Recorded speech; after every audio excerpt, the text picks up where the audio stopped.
Assalamualaikum warahmatullahi wabarakatuh. Perkenalkan, nama saya Zahra Sabina dari 10 Akuntansi 3.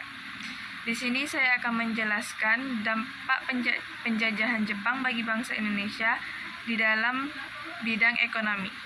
Penjajahan Jepang di Indonesia tahun 1942 sampai 1945 membawa dampak besar dalam berbagai aspek ekonomi, dalam berbagai aspek kehidupan, termasuk bidang ekonomi. Berikut adalah beberapa dampak utama dalam sektor perekonomian. Yang pertama, eksploitasi sumber daya alam dan tenaga kerja. Jepang sangat membutuhkan sumber daya untuk mendukung perang, sehingga mereka mengeksploitasi hasil bumi Indonesia seperti minyak, karet, timah, dan hasil pertanian. Selain itu, tenaga kerja dipaksa untuk bekerja keras di sektor pertanian, pertambangan, dan industri tanpa upah yang layak atau romusa. Yang kedua, krisis pangan dan inflasi. Pemerintah Jepang menerapkan sistem ekonomi perang yang menyebabkan kelangkaan bahan makanan dan kebutuhan pokok. Banyak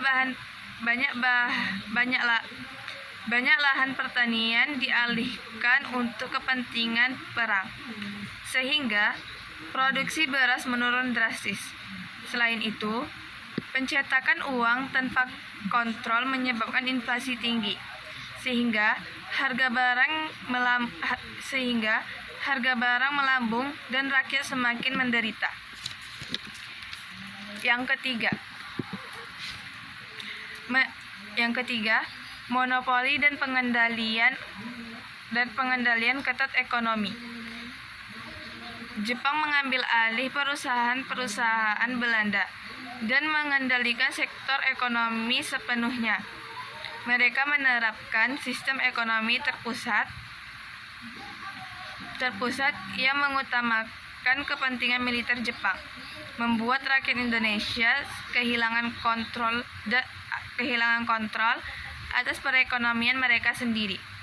Yang keempat, kebijakan autarki atau swadaya ekonomi.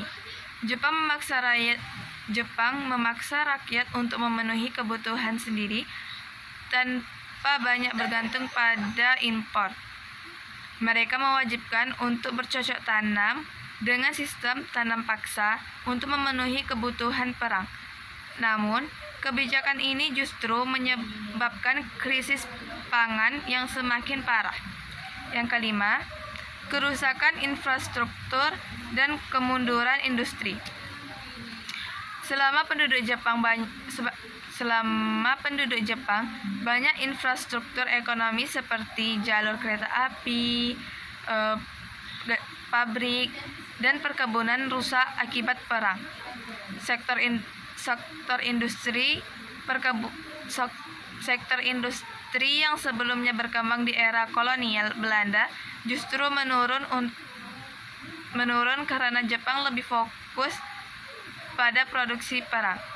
Sekian, wassalamualaikum warahmatullahi wabarakatuh.